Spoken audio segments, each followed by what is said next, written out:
I know you know Jack Ma. You've been intricately involved in so many of these Chinese companies as they've gone from infancy to gigantic juggernauts. Tell us this story about how this partnership came to be between Alibaba and Yahoo. That's a great question. GGV became an investor in Alibaba back in 2003, and then 2005 played a role in connecting Jack and Jerry. As a matter of fact, I'm on the board of Heista, which has been a very active organization facilitating cross-border activities between U.S. and China.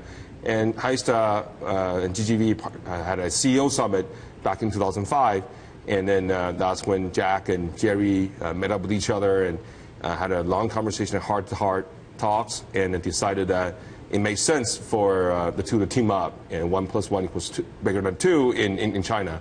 And back then, the valuation for Alibaba was $5 billion for the entire company. In fact, Jack took a lower offer in order to have control of the company back in 2005. And today, we're looking at possibly a $165 billion market cap company. That's amazing growth in the past 9 years. You know, we do have a quote from Jack Ma about the partnership saying, Jerry Yang and I took a long walk during Heista's executive summit. As you mentioned, our discussions quickly accelerated when I returned to China and resulted in the landmark transaction between Yahoo and Alibaba. What about the personalities, Jack Ma and Jerry Yang? How did they work together initially and over the years?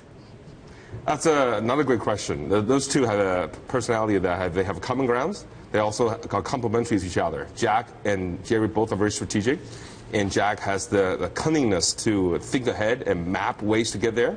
And Jerry obviously sees the value of what Jack is doing, and as a product manager, knows that for a market like China, which is very localized, you need to have local stars managing it and come up with services that are tailored to the needs of local consumers. I don't think Jerry gets enough credit for making that deal. In the history of any U.S. company investing in China or doing operation in China, Yahoo's investment in Alibaba has by far been the most successful. Hans, when you look at the way the business works, I mean, do you see the Alibaba guys doing business differently than, say, Yahoo, for example, a company that they were so close with in the early days? I think Yahoo and Google and other companies in the U.S. are quite focused in the areas they're in. But in China, because such a big land grab opportunity, every company seems to want to do everything. So for Jack, it's not just going to be enough for e-commerce, but also social networking, also financial services, and also search. And so the ambition of the Chinese internet giants has been more in the case that I have seen.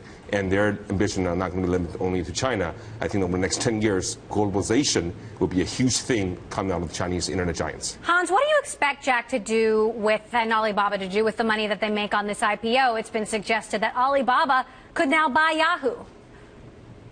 I think Alibaba, with that kind of cash on the balance sheet, have a plethora of choices. If you look at what they've done in the last 18 months, has been quite interesting.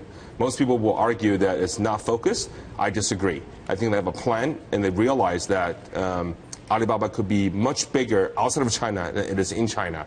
That's hard to imagine, but right now in China, Alibaba is primarily known as an e-commerce company with financial services upside. But outside of China, it could be any combination of Baidu search or Tencent in social networking and a variety of other businesses.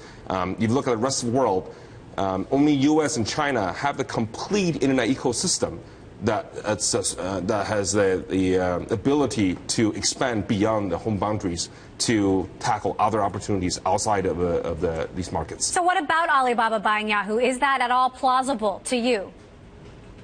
I think Ali will have its choices of things to do, and it will be focusing more on emerging areas, whether it's in digital goods, as in gaming, or whether it's in financial services or logistics or cross-border commerce or even search. I think they have a lot of choices ahead. Well, you say they're a focused company, Hans, but I look at all the information that's come out of this filing, and they are in so many businesses, in so many places, in so many different kinds of business. It doesn't look like focus to me. I think they're very strategic. But it looks like the opposite. With the cash they have, they can afford to make some mistakes. My experience from being in VC is you should worry less about your losses and focus on the positive up gains you can get. When I went to China in 2005, Tencent was a $3-4 billion market cap company. Now it's $180 billion. Baidu was a $4 or $5 billion company. Now is 160, 170 billion. The kind of growth that you've seen in China is just the beginning. I think the rest of the world over the next 10 years will present even bigger growth opportunities. So Alibaba can afford to make some mistakes. But does that suggest that the company that we see today, which essentially is a marketplace business in China, is not the company that shareholders will own 10 years from now? That it could be a very different business, indeed in different places?